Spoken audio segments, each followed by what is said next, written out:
In the grand, sprawling tapestry of human history, the threads of conflict are woven in blood and iron. We speak of legendary clashes that decided the fate of empires, of battles fought for ideology, for freedom, for power. We remember the names of great generals and the fields upon which they won their renown. But history, in its vast and often peculiar sense of humor, occasionally pens a chapter so bizarre, so utterly unexpected, that it defies the solemnity of war itself. It is a story not of clashing empires or ideological struggle, but of a modern mechanized army declaring total war on an enemy that was swift, resilient, and armed with nothing more than feathers and an indomitable will to survive. This is the story of a conflict fought in the dusty heartlands of Australia, a story of soldiers, farmers, and a formidable flightless bird. This is the story of the Great Emu War. Our journey begins in 1932. The world is in the grip of the Great Depression, a relentless economic winter that has frozen credit, shattered markets, and cast millions into unemployment. Australia, a young nation forged in the fires of the First World War, is not immune. The promise of a land of opportunity feels like a distant, hollow echo. For thousands of Australian veterans, the war to end all wars had concluded not with a hero's reward, but with a new, grinding battle for survival. The government, in a gesture of gratitude and an attempt to cultivate the vast, untamed interior, had offered these ex-servicemen land grants in the marginal, often unforgiving wheat belt of Western Australia. These were tough men who had stared into the abyss of Gallipoli and the Western Front. They had traded their rifles for plows, determined to carve a new life from the ochre-red soil. They cleared the land, sowed their wheat, and prayed for rain. For a time, it seemed their toil might bear fruit.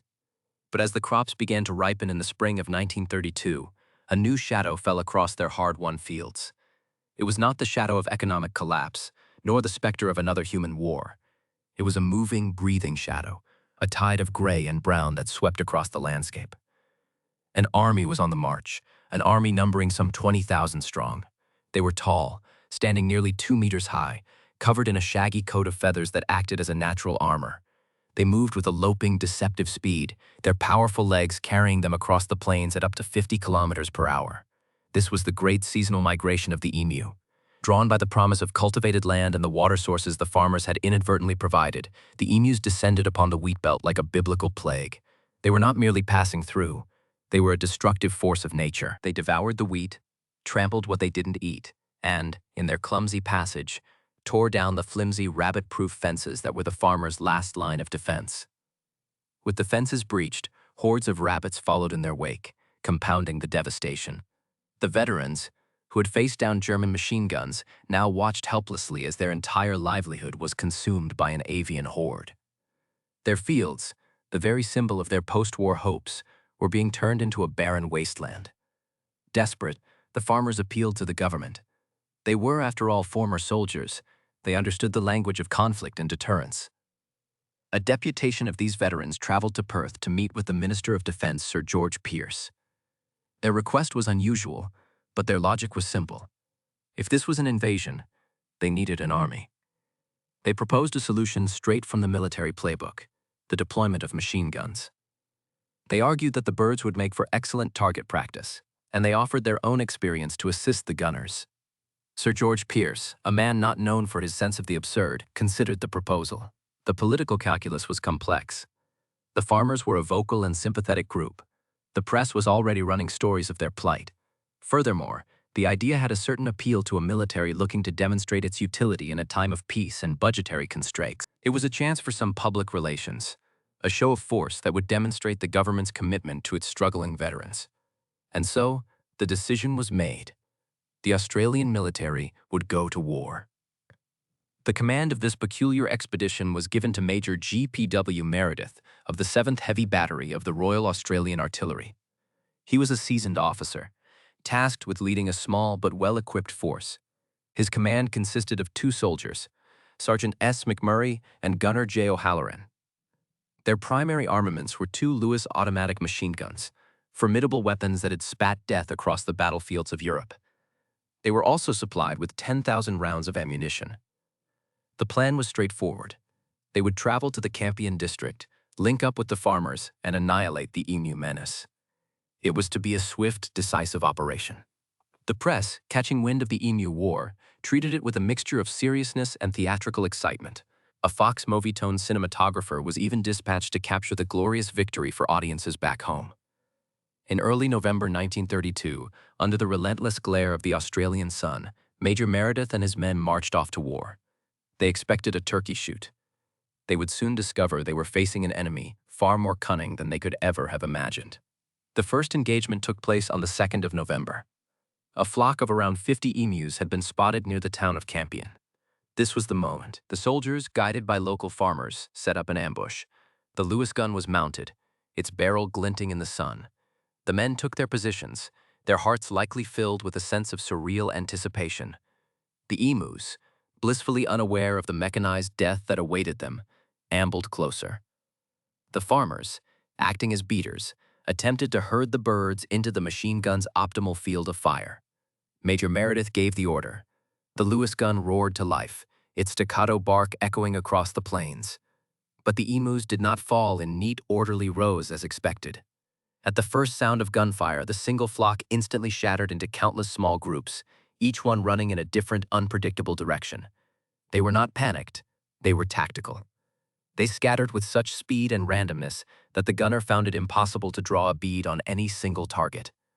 The heavy machine gun, designed to scythe down lines of advancing infantry, was utterly ineffective against this fluid, decentralized foe. A hail of bullets kicked up dust and tore through the air, but the emus, with their erratic, high-speed sprints, weaved through the fusillade. After hundreds of rounds had been spent, only a handful of birds lay dead. The rest had vanished into the bush, leaving the soldiers standing in a cloud of dust and disbelief. A second attempt was made later that day on a much larger flock. This time, the soldiers were more cautious. They stalked a group of what was estimated to be 1,000 emus near a local dam.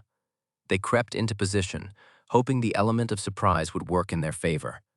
But just as they were about to open fire, the Lewis gun jammed.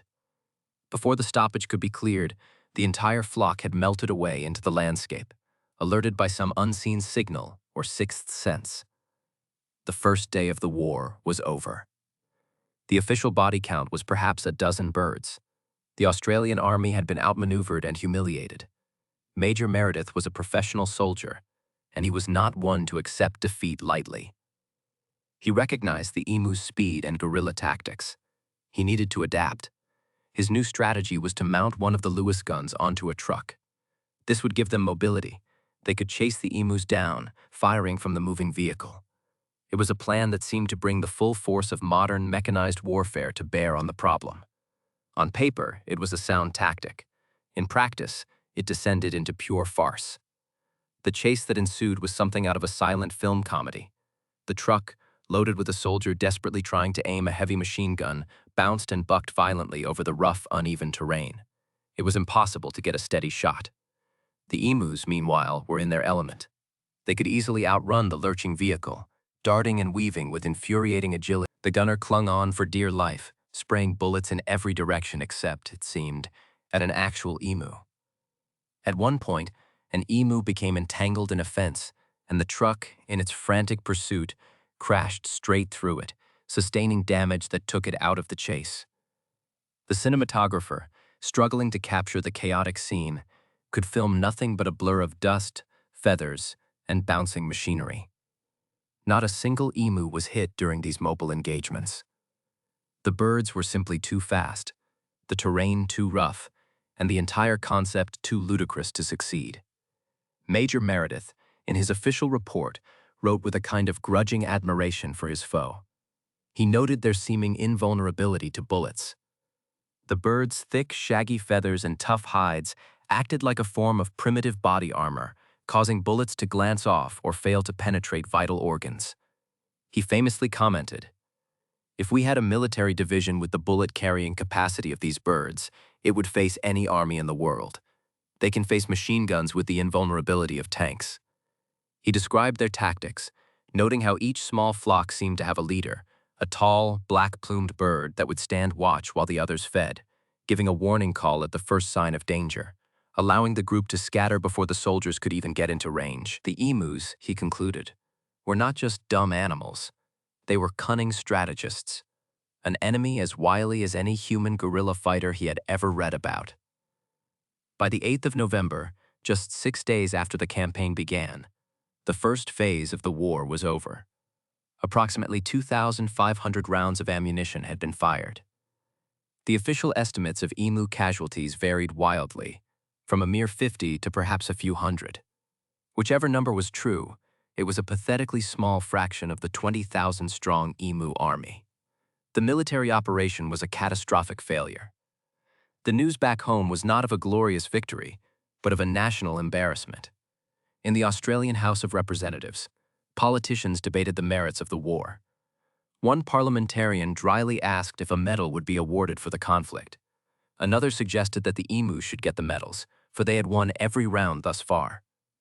The public, already struggling with the bleak realities of the Depression, found a moment of dark humor in the story of their mighty army being routed by a bunch of birds. The Great Emu War had become a laughingstock. Under a wave of negative press and political ridicule, Sir George Pierce ordered the withdrawal of the military forces. Major Meredith and his men packed up their guns and their remaining 7,500 rounds of ammunition and returned from the front, defeated. The emus, it seemed, had won.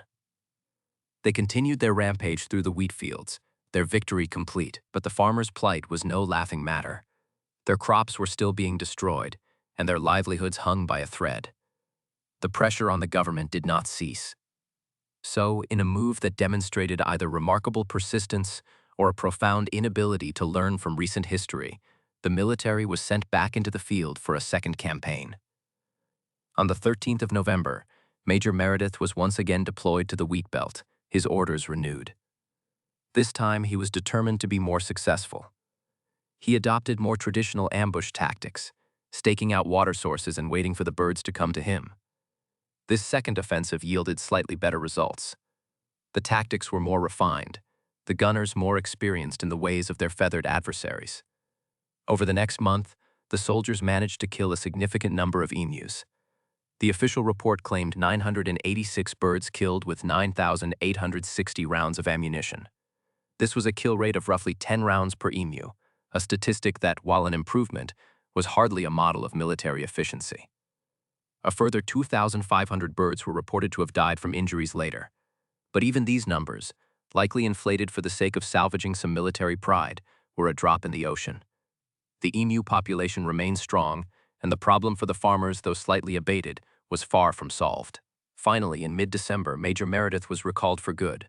The Great Emu War was officially over. The military concluded that large-scale culling operations of this nature were simply not a cost-effective or practical solution. The emus, through a combination of speed, resilience, and sheer chaotic unpredictability, had successfully defended their territory against modern mechanized weaponry. They had proven that the tools of human warfare were not always fit for a war against nature. In the aftermath, the government turned to a more pragmatic, if less dramatic, solution. It instituted a bounty system, offering cash rewards for emu skins. This approach proved to be far more effective than the military intervention. Over a 6-month period in 1934, over 57,000 bounties were claimed. The farmers, empowered to defend their own land, became a far more efficient and motivated fighting force than the army had ever been. The construction of stronger, better-maintained barrier fences also played a crucial role in the long-term management of the emu population. The problem was eventually brought under control, not by bullets and bluster, but by bounties and barriers. So what is the legacy of this strange and singular conflict? On the surface, it is a comical footnote in military history, a story to be told with a wry smile. It is the tale of an army that lost a war to an animal it vastly underestimated. But beneath the absurdity lies a more profound story. It is a story about the limits of human power and the hubris of assuming that our technology can bend the natural world to our will. The Lewis gun, an instrument of terrifying efficiency against men in trenches, was rendered almost useless against the chaotic, fluid dynamics of a flock of birds. The Great Emu War is also a quintessentially Australian story. It speaks to the harsh and unpredictable nature of life on the continent, a place where settlers have long been locked in a struggle against drought, fire, and a unique and often formidable wildlife. It is a story of resilience, not just of the emus, but of the farmers themselves. These veterans, having survived one of the most brutal wars in human history, faced down economic ruin and an ecological disaster, and ultimately found a way to endure. History is not always written by the victors in grand halls of power. Sometimes, it is written in the dust of a forgotten battlefield, in the memory of a conflict that seems too strange to be true. The Great Emu War serves as a humbling reminder that humanity is not always the master of its domain. It tells us that courage, strategy, and an indomitable fighting spirit are not exclusive to mankind. In the annals of conflict, there is a unique and peculiar chapter dedicated to the feathered soldiers of the Australian outback, the only army to have ever fought the emu, and lost. It is a tale of how, for a few bizarre weeks in 1932, the course of history was shaped not by kings or presidents, but by the relentless, thudding feet of a great, flightless bird. History, in all its strange glory, unveiled.